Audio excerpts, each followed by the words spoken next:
বেতন চাই 3 মাসের জিএম এর নাই জিএম ইয়ে গেছে গা পালাই গেছে গা মালিকও পালাই গেছে গা আমাগো গায়ে পুলিশ হাত দিতেছে পুলিশের কাছে কইছে আপনারা মাইরেন না আমরা শর্তাছি আবার মারছে পায়ে বাড়ি আমারে সবারে মারছে আচ্ছা হাত দিবকে গায়ে আচ্ছা কয়জন ভর্তি আছে আপনারা জানেন 9 জন আমরা বেতন চাই 3 মাসের আজকে বেতন দেওয়ার তারিখ ছিল জিএম পালাই গেছে সকালবেলায় আমরা বলছি আমরা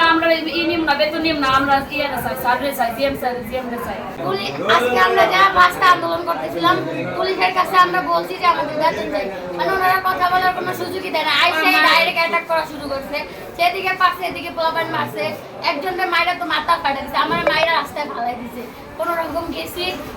ওনাদের কাছে বলছি যে আমাদের বেতন লাগবে না আমাদেরকে জিএম চাই ওনারা আইনে দেয় না আমাদেরকে ডাইরেক্ট অ্যাটাক করছে আর বেতনের জন্য গেছে যা আমরা তো সিনেমা নিয়ে কিচ্ছু পাইনি আমরা এক সাইডে খাড়া আছি তারপর কোনো কথা আর করা যায় না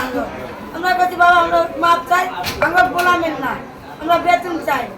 না হলে জেম ছাড়ের দেন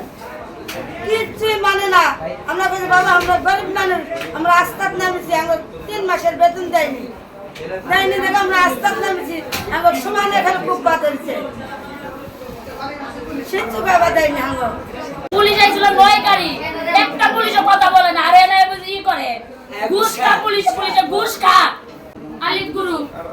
আন্দোলন হওয়ার আগে কত পুলিশ আইছে পুলিশ আসার পরেও পুলিশ নিজে কইছে যে আমরা বেতন নিয়া দিব তারপরও পুলিশ ঘুষ খায় এদিকে চলে গেছে সেই পুলিশই আমাকে মারছে সেই পুলিশই আমাকে গায়ে হাত তুলছে সেই পুলিশই সব ঘুষখোর এটার বিচার চাই স্যার ওরা কিসের জন্য এতগুলো মহিলা মানুষের গায়ে হাত তুললো ওরা কে আইন দিছে ওরা কেন মহিলা মানুষের গায়ে হাত তুললো ওরা আমাদের সাথে কথা বলা শুরু করে দেয় কেন আমাদের অফিসের বর্তমান মালিক যে পালাই গেছে সে বর্তমানে ডিএসএ আছে যেখানে বড় বড় সরকারি অফিসাররা থাকে এটা কি কোনো নিয়ম হলো মালিক না ফ্যাক্টরি কেমনে চলে আমরা 3 মাস থেকে ফ্যাক্টরির বেতন পাই নাই আমরা মানুষগুলো কেমনে চলি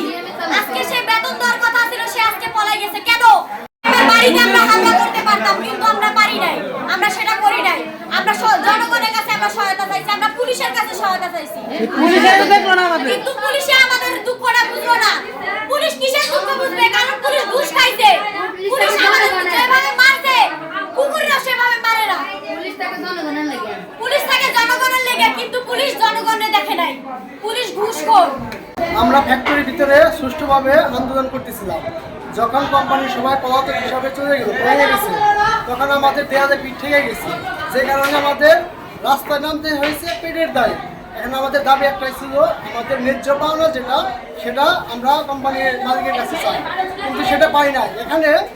আজকে বেতন দেওয়ার কথা এখানে ইন্ডাস্ট্রিয়াল পুলিশ এসআই যা ছিল সবার সাথে কথা বলে সিদ্ধান্ত নিচ্ছে আজকে বেতন দিব কিন্তু কই বেতন কমা দিই লাস্টে আমরা রাস্তা নামে বাধ্য